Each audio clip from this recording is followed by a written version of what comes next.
মানিকগঞ্জের ঢাকা আরিচা মহাসড়কের পাশে জাগির বন্দর সবজির আড়ত। ভোর থেকেই কৃষকদের উৎপাদিত সবজি বেচাকেনা হয় এখানে। এ বিষয়ে বিস্তারিত জানাতে এই মুহূর্তে জাগির বন্দর সবজির আড়তে রয়েছেন রিপোর্টার মোহাম্মদ ইউসুফ আলী। সরাসরি চলে যাচ্ছে তার কাছে। আষাঢ়ের কখনো গুড়ি গুড়ি, কখনো মাঝারি, কখনো ভারী বৃষ্টি কিন্তু অপেক্ষা করে কৃষকরা এখানে কিন্তু তাদের সবজি নিয়ে ঠিকই এসেছে, কিন্তু দরটি পড়ে গিয়েছে। অর্থাৎ বেশিরভাগ সবজিরই কিন্তু এখানে দাম কম রয়েছে আমরা দেখতে পাচ্ছি। সেই ক্ষেত্রে কিন্তু কৃষকরা বলছেন যে এই কমপক্ষে 5 থেকে 7 টাকা পর্যন্ত সপ্তাহ ব্যবধানে মানে সরবরাহ বৃদ্ধি পাওয়া দামটা আসলে কমে গিয়েছে। এখানে পটলটা বিক্রি হচ্ছে, প্রতি কেজি বেচা কিনা হচ্ছে 12 থেকে 13 টাকা। সপ্তাহ ব্যবধানে দাম কমেছে 4 থেকে 5 টাকা। কাঁকরোল বিক্রি হচ্ছে 36 থেকে 38 টাকা।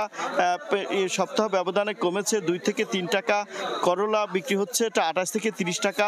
সপ্তাহ ব্যবধানে দাম কমেছে 8 থেকে 10 টাকা।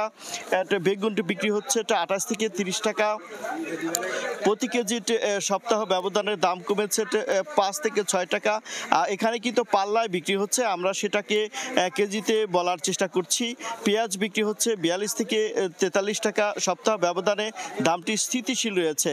মরিচের দাম একটু বৃদ্ধি পেয়েছে। আমরা কৃষকদের সাথে কথা বলেছি, তারা বলছেন যে বৃষ্টি বাদলের মধ্যে মরিচের থেকে তুলতে একটু সমস্যা হচ্ছে, যার জন্য এটা সরবরাহটা কম থাকা বৃদ্ধি পেয়েছে। এটা আবার স্থিতিশীল হয়ে যাবে সরবরাহটা বাড়লেই। এছাড়াও কিন্তু মিষ্টি কুমড়াটা প্রতি কেজি বিক্রি হচ্ছে এখানে 8 থেকে 10 টাকার মধ্যে, দাম কমেছে 2 থেকে 3 টাকা। শসা বিক্রি হচ্ছে প্রতি কেজি বেচা কেনা হচ্ছে 10 থেকে 12 টাকা। সপ্তাহ ব্যবধানে দাম কমেছে। আসলে এটাও স্থিতিশীল রয়েছে, দাম কমেনি বাড়েনি। লতি বিক্রি হচ্ছে 13 থেকে 14 টাকা প্রতি কেজি। সপ্তাহ ব্যবধানে দাম কমেছে 3 থেকে 4 টাকা।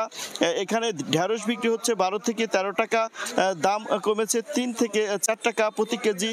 চাল কুমড়া এখানে বিক্রি হচ্ছে প্রতি পিস 14 থেকে 15 টাকা।